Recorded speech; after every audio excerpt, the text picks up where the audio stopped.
Súper. Bueno, gracias Darío y bueno, muchas gracias también a la Sociedad Ecuatoriana de Nefrología por la invitación a presentar de este tema. Creo que es un tema que es bastante complejo, la ultrafiltración en las terapias continuas, y es algo que también nos acerca y nos personaliza un poco más la terapia. En esa línea, quiero partir un poco con las conclusiones, comentando que la ultrafiltración neta es un proceso que es dinámico y es un proceso activo durante toda la terapia de reemplazo renal. Y la idea es poder explicar y en las próximas diapositivas mostrar cómo tenemos que llegar a este objetivo. Sabemos que en la fase de reanimación tenemos mucha evidencia respecto a los fluidos, la tolerancia a fluidos, manejo ecográfico en esa línea. No obstante, en la fase de resucitación, donde tenemos que escalar y sacar fluido, es poca la evidencia que existe y muchas veces basamos más en las prácticas clínicas de cada grupo, en manejo un poco más empírico en esa línea. Es así también que certezas tenemos de que la sobrecarga de fluidos mata y por cada aumento, por cada 10% que aumenta la sobrecarga de fluido, aumenta la mortalidad. Eso es significativo y no solamente mortalidad, también se prolonga la ventilación mecánica, se altera la curación de heridas, se asocia a síndromes compartimentales, a también mayor riesgo de injuria renal aguda y la poca recuperación de esta. También sabemos que la remoción activa, o sea, conseguir un balance neutro a negativo en los primeros días desde el ingreso a la UCI, se asocia a mejores desenlaces.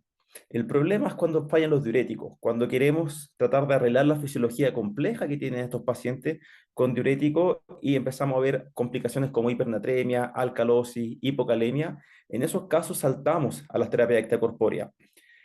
Y de las terapias extracorpóreas hemos tenido un gran avance en la tecnología con estas máquinas, incluso buscando la miniaturización de estas para facilitar distintas técnicas como la ultrafiltración. No obstante, la gran mayoría nos movemos en máquinas en general de tercera a cuarta generación para poder conseguir estos objetivos. El problema de esto, y este es un dato bien importante, el estudio de Dorremi, que muestra cómo al día 5 de terapia de reemplazo renal, o sea, el paciente ya estando en terapia continua, se puede ver cómo los pacientes empiezan a acumular fluido hasta el día 5. Por lo tanto, no logramos reducir ese valor.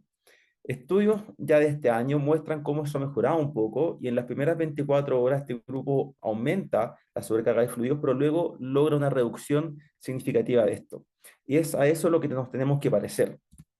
Por lo tanto, quiero aclarar conceptos que son fundamentales para entender la dinámica en general de la ultrafiltración en la UCI.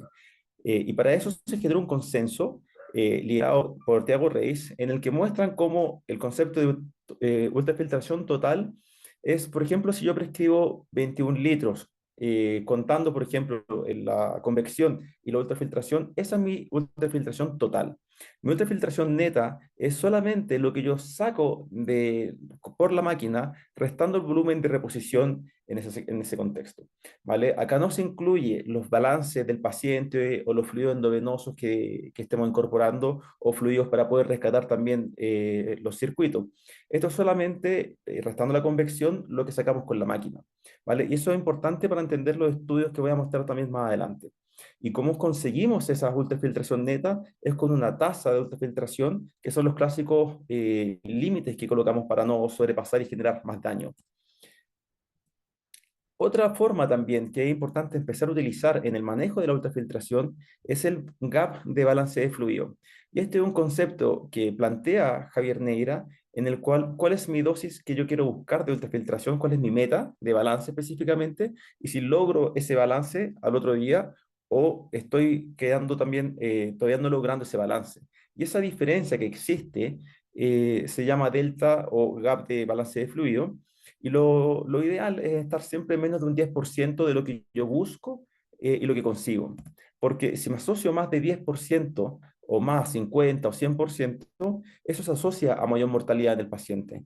Y lamentablemente podemos ver en este gráfico que en un porcentaje muy reducido logramos conseguir ese valor. En la gran mayoría de las veces estamos fuera de ese gap de fluido. ¿Por qué pasa esto? Porque tenemos que muchas veces cortar las terapias de reemplazo renal por problemas con el acceso, coagulación, disfunción de la máquina en cualquier elemento y también por intolerancia a la ultrafiltración. O sea, el paciente no tolera hemodinámicamente que le esté sacando fluido. y eso es más frecuente de lo que creemos, logras pasar hasta el 60-70% de los casos que presentan hipotensión intradiálisis. Y el problema de esta hipotensión intradiálisis es que se asocia a mayor mortalidad.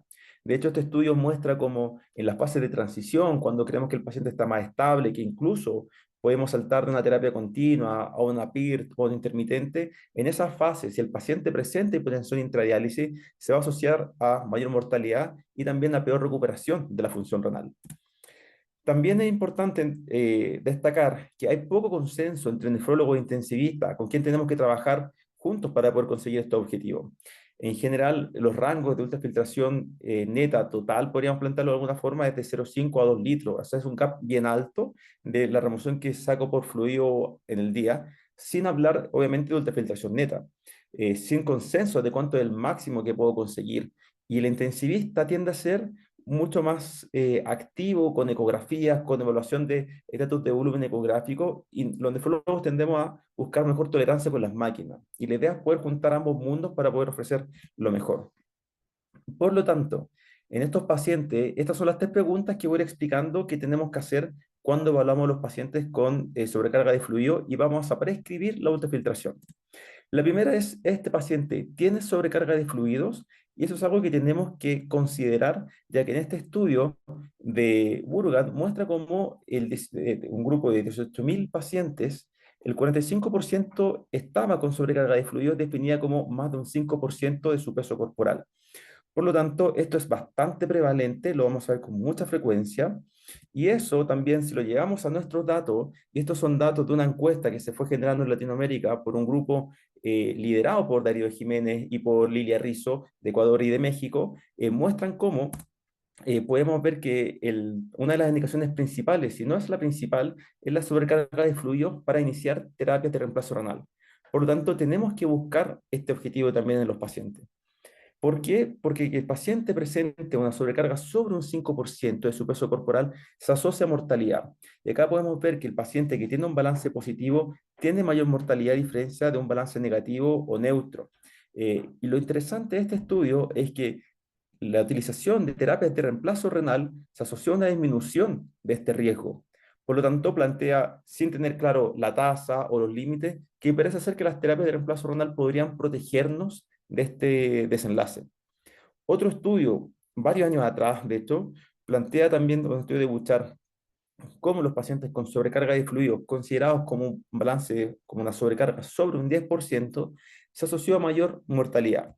Pero también lo interesante de este estudio es que los pacientes que mostraban un beneficio en sobrevía eran los que partían de forma precoz por este elemento de la terapia de reemplazo renal para lograr manejar la sobrecarga de fluido, ¿vale?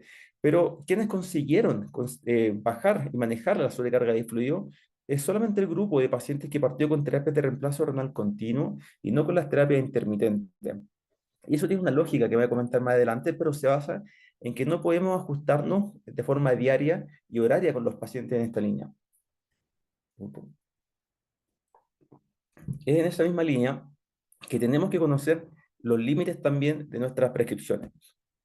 Estos estudios, que parten de estudios post-hoc y observacionales de Murungan, generaron toda una línea de trabajo respecto a las tasas de ultrafiltración neta.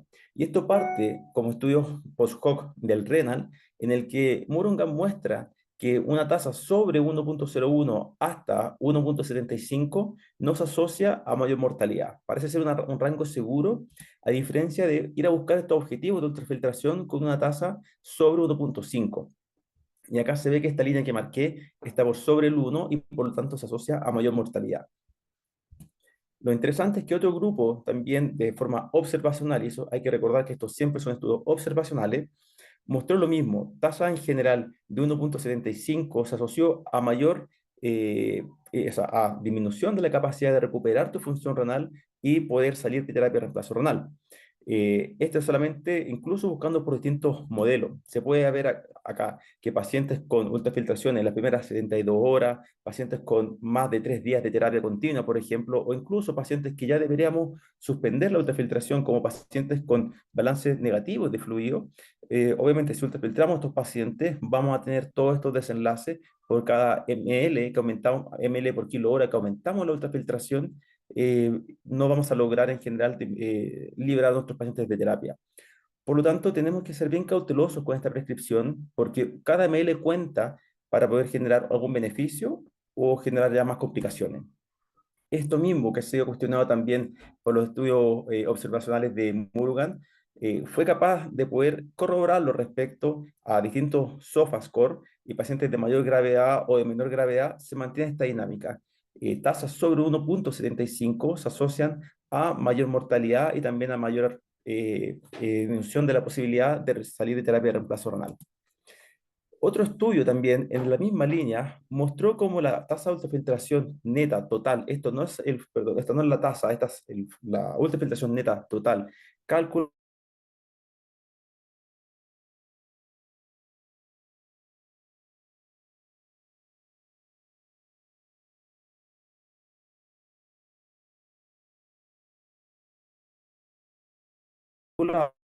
por el peso del paciente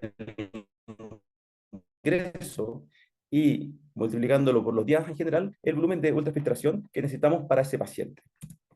Por eso, en esta misma línea se mostró que una tasa, o sea, perdón, un volumen de 25 ml por kilo día se asoció a menor mortalidad.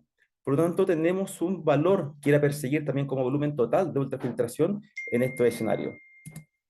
Este mismo grupo mostró también como en un análisis subgrupo un dato bastante interesante que muchas veces nos preguntamos, si el paciente con una sobrecarga de fluidos sobre un 20%, o sea, pacientes ya extremos en la sobrecarga de fluidos, tendríamos beneficio con ir a buscar metas más intensas, y parece ser que sí. Este estudio no mostró una diferencia entre ambos grupos, pero el P está en 0,07. Eso significa que podría haber una tendencia a que estos pacientes requerirían una tasa de ultrafiltración más alta para poder conseguir este volumen más alto. Lo mismo también, este sí estudio mostró que el subgrupo de pacientes que solo recibieron terapias de reemplazo renal continua sí mostraba el beneficio de estos volúmenes más intensos de ultrafiltración. Es muy distinto conseguir 2 litros o 3 litros en 24 horas que en 4 o 6 horas con una terapia intermitente. Lo que sí tenemos que tener claro es que la ultrafiltración y las terapias en general, pero específicamente la ultrafiltración, genera problemas en distintos órganos. Y este es un estudio fisiológico en el que muestra que independiente de la tasa de ultrafiltración que programes, vas a generar una alteración en los segmentos ventriculares de esto y en el strain miocárdico, alterando la contractilidad del paciente, incluso bajando la fracción de eyección de forma transitoria. Por lo tanto, es algo relevante a considerar cuando estemos prescribiendo también cualquier ultrafiltración a cualquier tasa específicamente. Por lo tanto, tenemos que tener claro que nuestras metas son de 1,01 a 1,75 en el rango de prescripción de ultrafiltración, solo basado con estudios observacionales y no estudios randomizados. ¿Por qué? Porque hay que evitar isquemias miocárdicas, isquemias cerebrales, isquemias renales y también isquemias intestinales con las translocaciones y las complicaciones que podemos tener, pero tampoco favorecer el edema de estos mismos órganos. Ahora, hay un estudio que se llama el Relieve QI que debería terminar ya en enero del próximo año y trata de responder esta pregunta, pero ya de forma con un estudio randomizado. La idea de este estudio es poder separar los grupos entre 0,5 y 1,5, o sea, un grupo completamente restrictivo, y un grupo liberal que va de 2 a 5 ml por kilo hora de ultrafiltración neta. Eso quiere decir que no es un grupo, o sea, a esos valores se les tiene que sumar después lo que tú consideres como infusiones que esté recibiendo el paciente. O sea, si programa una infusión de 100, o sea, perdón, una ultrafiltración neta de 100 ml hora, y el paciente está recibiendo 100 ml hora de infusión, a esos 100 ml hora le sumas los otros 100 ml hora, pero tu ultrafiltración neta sigue siendo 100 ml hora, ¿vale? Este grupo está buscando esta línea para ver si es que una forma más restrictiva o liberal de estos valores de ultrafiltración podrían darnos mayor o menor seguridad. Lo que sí tenemos que tener claro es que tenemos que reevaluar de forma constante para conseguir estas tasas de los pacientes, ya que si hacemos reevaluaciones cada 24 horas, que muchas veces es lo que ocurre con las terapias intermitentes, vamos a estar muy alejados de las infusiones de drogas, la nutrición o las pérdidas también como diuresis, drenaje, etcétera. Vamos a programar algo y a las 24 horas vamos a estar en mucha discordancia con lo que está ocurriendo. Si lo disminuimos a 12 horas, vamos a mantener un gap de tiempo también significativo.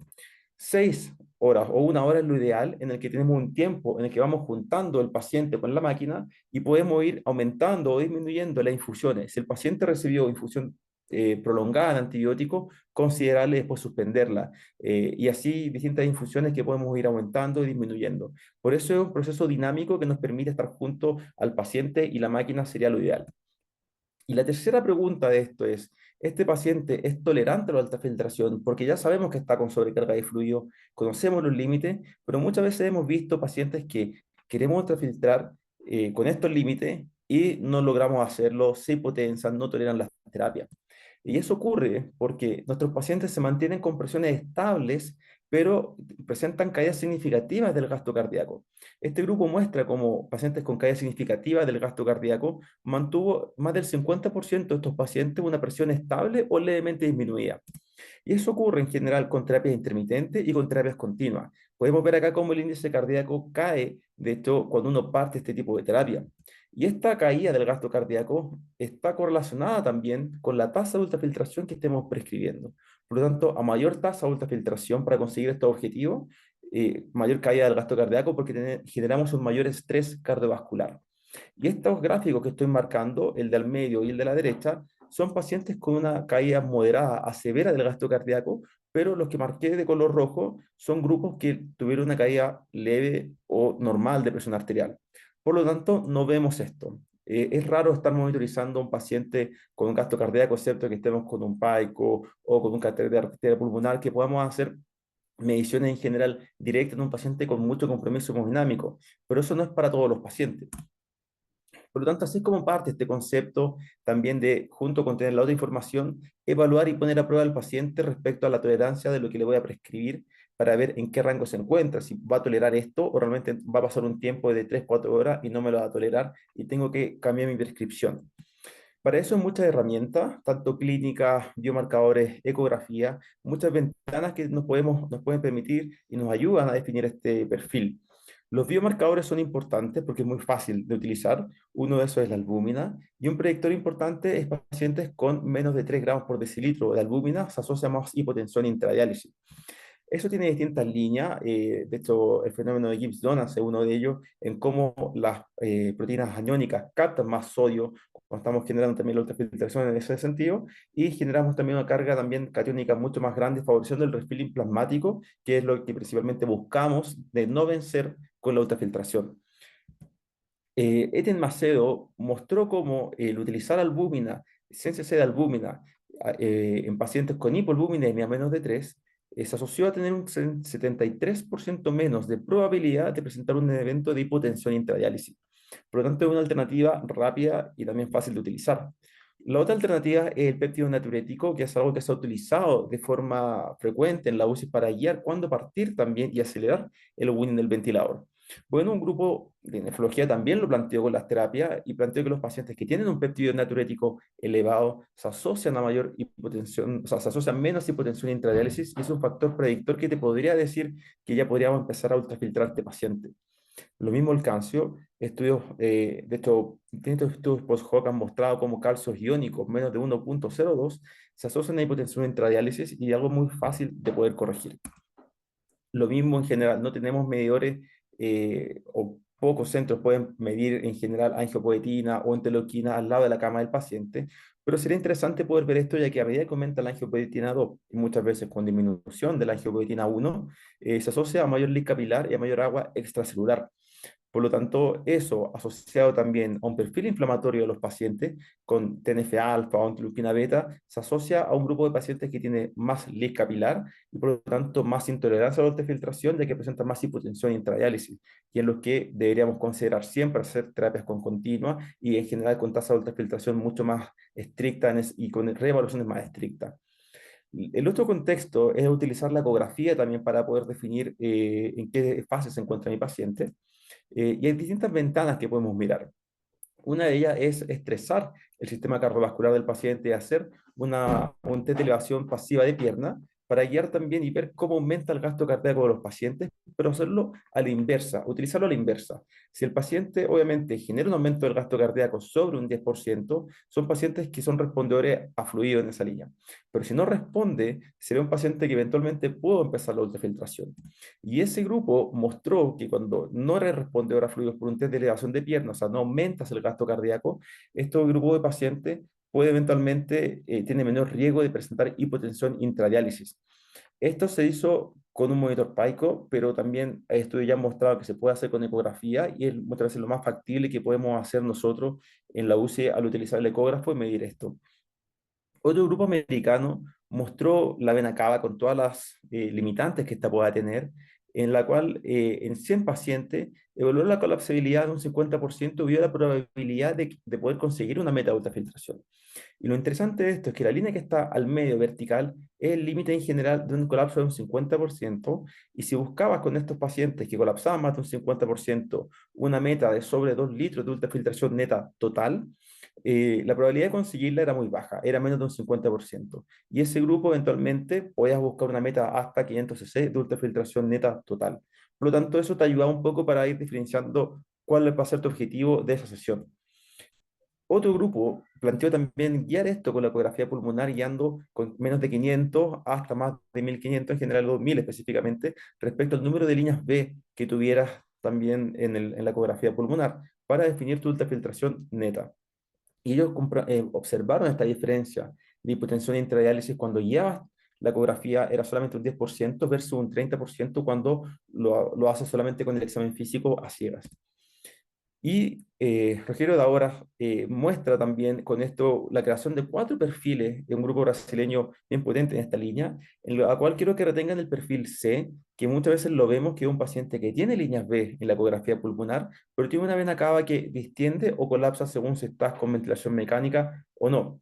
Y en esa línea, ese grupo presenta un riesgo de 6,4 veces más riesgo de hipotensión intradiálisis porque se asocia muchas veces a un leak capilar importante. Otro grupo tomó ambas alternativas, vena cava, ecografía pulmonar, y fue viendo cómo los pacientes que presentaban, apagabas y activabas la ultrafiltración de forma horaria respecto a si el paciente tenía una vena cava pletórica y posteriormente volvía a distender o aparecía o no desaparecía en las líneas B, en general lograbas partir rápido la ultrafiltración y llegar a tus metas de ultrafiltración neta total mucho más rápido. Por lo tanto, es una forma rápida y efectiva de ir guiando tu ultrafiltración. Por último, la evaluación clínica también se realiza, pero de otra forma. Tenemos que ir a buscar la disfunción autonómica que tienen estos pacientes por sus comorbilidades o también por sus patologías intrínsecas que lo han portado a la UCI. En esa línea lo que vamos a evaluar es la respuesta simpática, ya que estos pacientes mantienen la presión arterial a expensas de una gran respuesta simpática sin variación de la respuesta simpática parasimpática, perdón. Y esta disfunción que vemos, en general, se puede traducir en una no variabilidad de la frecuencia cardíaca, ¿vale? Y eso se puede medir con distintos monitores, pero acá se ve en la curva de abajo con un paciente que presenta hipotensión intradiálisis, no tiene variaciones de la frecuencia cardíaca porque no tiene activación de las vías parasimpáticas, que es la línea plana que se ve punteada abajo. En la misma línea, hay monitores que pueden ir midiendo los distintos RR para poder definiendo la variabilidad de la frecuencia cardíaca, y el punto de corte es menos de 24. Y cuando tienes menos de 24, tienes un valor predictivo positivo de un 92% de que tu paciente va a presentar hipotensión intradiálisis cuando partamos la terapia. También el índice de perfusión periférica tiene un rol significativo, y el índice de perfusión periférica es solo la relación entre el flujo pulsátil versus el flujo no pulsátil de sangre. Y esa fórmula en su denominador incluye el gasto cardíaco. Por lo tanto, es una forma indirecta y rápida que podemos ver en distintos saturómetros que muestran este número, ir viendo en qué fase se encuentra el paciente. De hecho, este bonito estudio del 2015 de Blood Purification mostró cómo partir con este índice de perfusión periférica bajo de 0,8 versus el otro grupo que presentaba 2,7, y también si el grupo va bajando tu índice de perfusión periférica, se asocia a mayor hipotensión intradiálisis.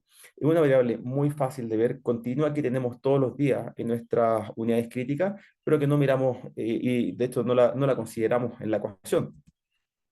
También el monitoreo del volumen de sangre es algo que apareció de forma fuerte para el paciente crónico con sus limitantes, pero que ahora para el paciente crítico está de hecho por salir ya y comercializarse de forma más masiva.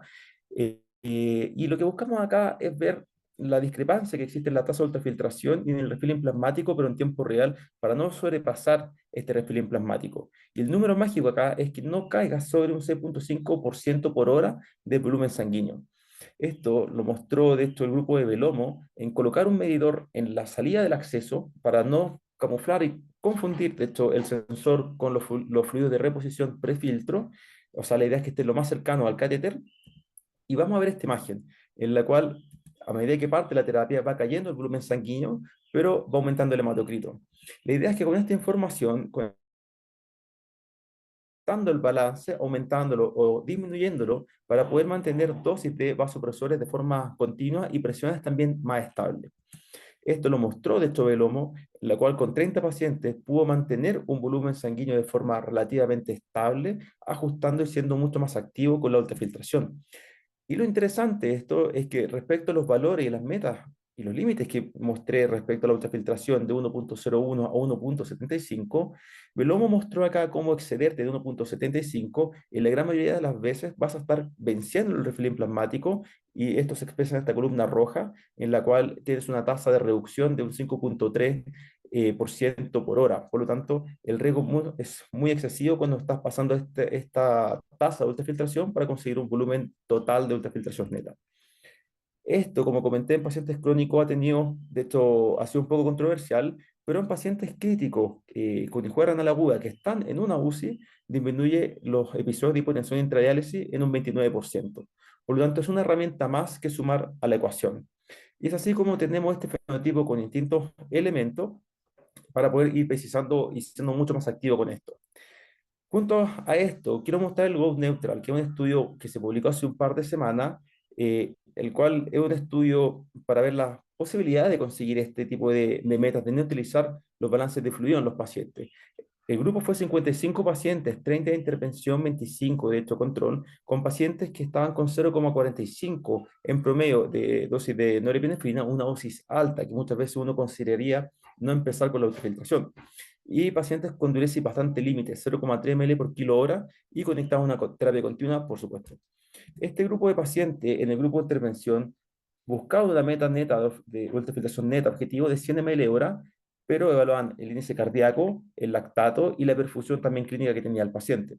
Respecto a esto, generaban tres grupos de perfil: uno rojo en el que detenían la ultrafiltración, un grupo perfil amarillo en el que bajaban la ultrafiltración, la tasa de ultrafiltración, y un grupo verde que eventualmente también mantenían la tasa de ultrafiltración o seguían y subían a buscar el objetivo. Esto es con índice cardíaco, lactato y un test de elevación pasiva de pierna.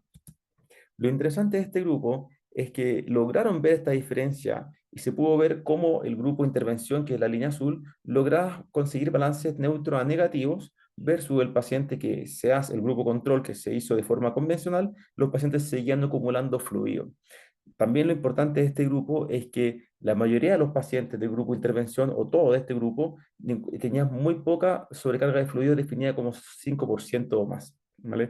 Por lo tanto, estos eran pacientes con la gran mayoría sin sobrecarga de fluido. Lo interesante es después plantear esto con pacientes que tengan un 5 o un 10% de sobrecarga de fluido para poder definir esto. Y por último, este es nuestro protocolo que fue recientemente aceptado en CJSON, que lo hemos diseñado junto al profesor Mitch Rosner y el profesor Claudio Ronco, para evaluar estos conceptos, asociándonos también al GO neutral en esa misma línea. Y evaluamos distintos escenarios: la parte clínica, como la difusión autonómica, el índice de perfusión periférica, si tienes la posibilidad de monitorizar el volumen sanguíneo ideal, ecografía, biomarcadores, y con eso defines si tu paciente es tolerante, sigues con estas tasas, 1,01 o 1,75, y reevalúas 4 a 6 horas. Si el paciente es intolerante, antes de partir, mejor reevalúa la indicación, parte con albúmina, corrige el calcio, o si vas a partir, busca una dosis de 1.01 o 1.3 específicamente. Si tienes la opción, incorpora un monitor del volumen sanguíneo. También busca otras causas, por ejemplo, una sepsis que no esté controlada, insuficiencia cardíaca, arritmias que tengas que controlar antes, una fibrilación auricular, por ejemplo, que no hayas controlado, insuficiencia adrenal o síndrome de Lich capilar también, que te va a limitar un poco la opción. Y sea más frecuente en reevaluar al paciente. Después de la reevaluación, debes definir también si tu paciente cambia a tu perfil, un perfil más tolerante o menos tolerante. Y para eso también te va a ayudar de la ecografía a buscar si sigues con líneas B, o sea, tienes todavía congestión tisular que ir a tratar, o si la distensibilidad de la vena cava también es una vena cava que distiende o que no distiende. Y eso te va a plantear, o colapsa o no colapsa. Eso te va a plantear también si puedes seguir aumentando o disminuyendo tu ultrafiltración, e incluso si sigue en la fase de no tolerante, eventualmente suspenderla de forma transitoria, revolar en 1 o 2 horas más para definir si la aumentas o no aumentas la ultrafiltración. Por lo tanto, como partí, quiero concluir con que la ultrafiltración neta es un fenómeno dinámico y un proceso activo durante la terapia de reemplazo hormonal continua, en el que intensivistas, nefrólogos, el equipo de enfermería tiene que estar atento en estas líneas y eventualmente estar muy activo en la prescripción y en el control de estas metas. Muchas gracias por la atención.